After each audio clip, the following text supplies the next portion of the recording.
Hi everyone, real estate లో పెట్టుబడి పెడితే నిజంగా పెరుగుతుందా? దానికి గ్యారంటీ ఏంటి? ప్రూఫ్స్ మీ దగ్గర ఏమైనా ఉన్నాయా అని ప్రతి ఒక్కరి మనసులో ఉన్న $1,000,000 క్వశ్చన్. కానీ ఈ రోజు మాటలతోనే కాదు, నిజమైన ప్రూఫ్ తో మీ ముందుకు వచ్చాను. నా వెనకాల కనిపిస్తున్న ఇల్లు మా చెల్లి 2015 లో మా చెల్లి బావగారులు ఇద్దరు ప్లాట్ కొందామని వచ్చినప్పుడు వాళ్ళతో పాటు నేను కూడా వచ్చాను. ఏరియా బాగా అనిపించింది, డెవలప్మెంట్ అవుతుంది. 2600 రూపీస్ పర్ స్క్వేర్ యార్డ్ అంటే 2 ప్లాట్లు తీసుకుందామని నేను మా చెల్లి చాలా రిక్వెస్ట్ చేశాను మా బావగారిని. మా బావగారు ఏమన్నారు తెలుసా? అవసరం లేదు సూరి, పెరుగుతుందో లేదో అన్న సేమ్ మీ మదిలో ఉన్న ప్రశ్నతోటే ఒక ప్లాట్ కోసమే సరిపెట్టుకున్నాం. కట్ చేస్తే 10 ఇయర్స్ తర్వాత 50,000 రూపీస్ పర్ స్క్వేర్ యార్డ్. ఎంత రోడ్ నుంచి లోపలికి వెళ్ళినా 45,000 రూపీస్ పర్ స్క్వేర్ యార్డ్ ఉంది. డూప్లెక్స్ కడదామని ఆర్కిటెక్చర్ దగ్గరికి వెళ్ళినప్పుడు ఇంకొక 50 గజాలు ఉంటే బాగుండు సూర్య అని మా బావగారే నాకు చెప్పారు. ఆ రోజు పెరుగుతుందో లేదో అనే అనుమానం, ఈ రోజు పెరిగినాక కొనలేకపోయినామని పశ్చాత్తాపం, ఈ రెండు కనిపించినాయి. సో రియల్ ఎస్టేట్ లో ఎప్పుడు పెరుగుతూనే ఉంటుంది, ఎప్పుడు లాభం వస్తూనే ఉంటుంది. ఇప్పుడు రియల్ ఎస్టేట్ లేదు,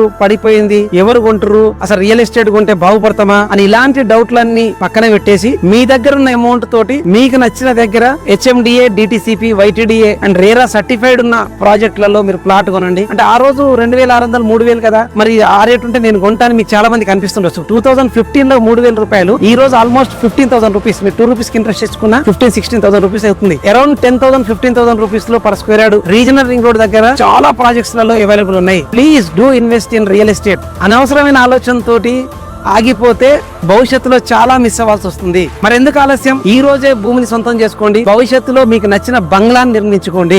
ఫైనల్ గా నేను ఒక మాట చెప్దాం అనుకుంటున్నా. భూమి కొన్నవారు బాగుపడరో లేదో తెలియదు, కానీ బాగుపడ్డ ప్రతి ఒక్కరు మాత్రం ఖచ్చితంగా భూమి కొన్నోలే. Please do invest in real estate and good luck.